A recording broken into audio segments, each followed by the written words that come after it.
The world says, step aside, little guy, progress is coming, and it will swallow you up. And most of us make way because progress is irresistible. But now and then one of the little guys plants his feet, stands his ground, and says no. This is Mike's Chili Parlor, and it's not going anywhere. A few years back, progress came a-knockin'. When they were building, the stuff right next to us, they did approach us. So I set up a meeting with the real estate folks that were trying to buy us, and they walked in pretty arrogantly, to be honest. And the one guy walked in and said, "Hey, Phil, can I buy your place for whatever?" And my dad said, "Beat it," in not so nice words. So the meeting was over. The guy never sat down. It's been here for 99 years. At the bottom of the off-ramp on the Ballard Bridge, they serve hot chili and cold beer. Big-ass bowls if you're hungry. They gladly accept cash only. Jell-O shots are $2.50. There is no charge for the abuse. The cash register is from the 60s. But come on. Isn't that just a beautiful sound? The stove is from the 40s. The story of the place is from elbow grease and grit and hard-earned, hard-headed adherence to a very old dream. It's funny to me because I see so many cars drive by here and I feel like there are people that have no clue that this place has its own heartbeat. Kevin and Mike play cribbage on Fridays in the corner. If it works, why fix it? This place is a classic. Ian stopped in one day 4 years ago, and it felt like home. I think it's incredible. I love places like this. I hope they last forever. Angel, the bartender, runs the show. Tim and Cassie are visiting from Spokane. I got stuck in traffic, and there it was. It was meant to be. Mike Simondiris is the fourth generation of his family to run Mike's. Some people maybe look at this place and think I'd never go in there because it looks like a, little dumpy little place or something. To me, I feel like, it's a beautiful place where, lots of life has happened. Regulars celebrate here when life rewards them.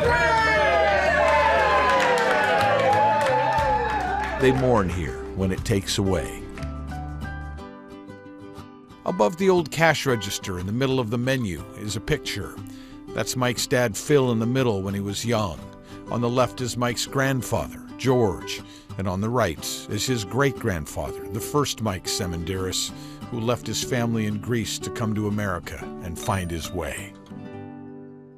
So this little brown bag has the secret spice recipe for the chili.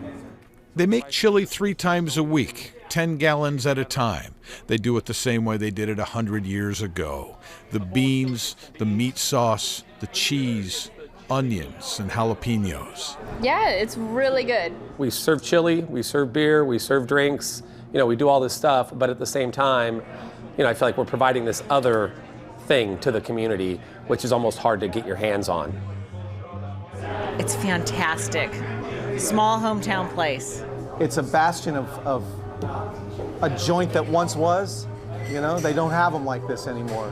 Generation after generation, Seattle changes. But somehow, Mike's Chili Parlor stays the same. We're good? All right. The original sign remains. The Art Deco bar is the same. The stools haven't changed. Every day, Mike works the floor that his dad worked, and his dad's dad, and his dad's grandfather before him.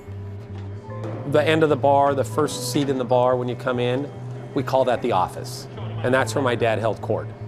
Anytime I'm sitting there, I'm definitely feeling my father's, love and effort, and, he worked hard. My father, he was a grinder.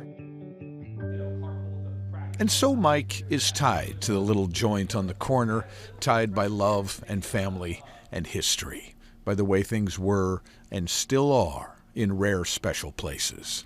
He holds those things dear. And along the way, he delivers and takes some grief from the ones that work there. There's a little banter around here. Most of the witty stuff comes from me, but... Most of the bull comes from you. And from regulars like Pete, who hang out there. There's a quality of certain people who ran this place, like Phil, and unfortunately it skipped a generation, but I think Anthony, the next generation's really going to bring it up back on board. Was that good, Mike? Ah yes, Anthony, Mike's nephew, the 5th generation to love the place. Sitting in the office, right, in that stool, I hardly ever do, because whenever I do, like, I get emotional and I feel it, and I know that, like, that's my grandfather's space, it's my uncle's space now. Occasionally, grudgingly, Progress steps aside. Mike says it may look like a crusade, but it's not. It's just a family business with soul that needs a place to stand. Yeah, I don't think of it as someone who's trying to fight change. I mean, we're just doing what we do. This is Mike's Chili Parlor, and it's not going anywhere.